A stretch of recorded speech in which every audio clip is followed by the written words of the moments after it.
Chapter 9. 6-7. When Sal saw them, his body went limp and collapsed to the ground. Shia and Hector were sweating profusely, standing there as if they were mourning for their heirs. This matter was destined to be exposed. Farron glanced at the two of them and said coldly, "You're here." "I'm really sorry. We just found out about it just now. Please forgive us." The principal, Michael, was furious. He did not know about this incident until he received a call from the Municipal Disciplinary Inspection Division earlier. It was natural for him to be angry after finding out something that could have been handled within the school, ending up alerting the Municipal Disciplinary Inspection Division. Simon was even more furious. Shia had acted out of line. Instead of reporting this immediately and dealing with it seriously, he decided to smash the student dormitory and threaten the students. What kind of negative impact would it have on his and the principal's future? His anger could not be relieved, even if Shia was killed on the spot. Farron snorted coldly and said, "It's remarkable that such a big thing happened in your school, while you two are oblivious to it. We have neglected our duties. Let us review and reflect upon it." The two men bowed repeatedly. They both held relatively high positions, but before this special task force, from the Municipal Disciplinary Inspection Division, their position meant nothing. Especially when Farron was Orrin Campbell's son. Michael and Simon were senior enough to be aware of Farron. Orrin Campbell's son was here in person. They must handle things as best as they can, and make sure to punish everyone accordingly. As for the two of them, if they got off lightly, they would get a strike and be required to conduct self-reflection.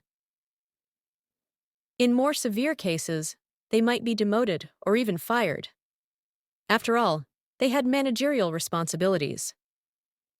This was a very serious matter, implicating their future. At this time, Wilbur was sitting there nonchalantly, looking at Sal and the others. Shelby and her friends quickly finished their questioning and came to sit next to Wilbur. Shelby stuck out her tongue at Wilbur and whispered, "Wilbur, you're so awesome." Wilbur smiled lightly and said nothing. "Wilbur, please be our brother too." Yasmin and Celine also made faces and said to Wilbur. Wilbur chuckled and said, "I have long regarded you three as my sisters." "Really? That's agreed then. You will be our brother from now on, and you have to protect us." The two covered their mouths and laughed. Wilbur smiled and nodded. This time the three of them finally saw how powerful Wilbur was. Just look at the tone and demeanor of the man named Farron when he was talking to Wilbur. They could clearly tell that Farron had acted based on Wilbur's decision.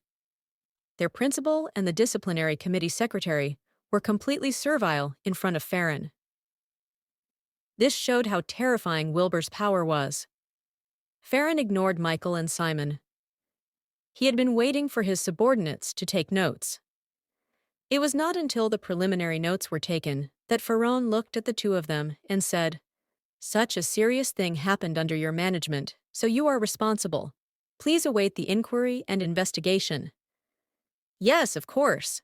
The two nodded repeatedly, sweating profusely as they did so. At this time, Sal, Shia, and Hector were in complete despair.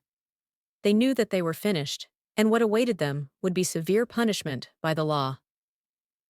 Not long after, Nicholas stood up, came to Farron's side, and said, "Chief, the preliminary notes have been taken. Now we need to take them back for further investigation."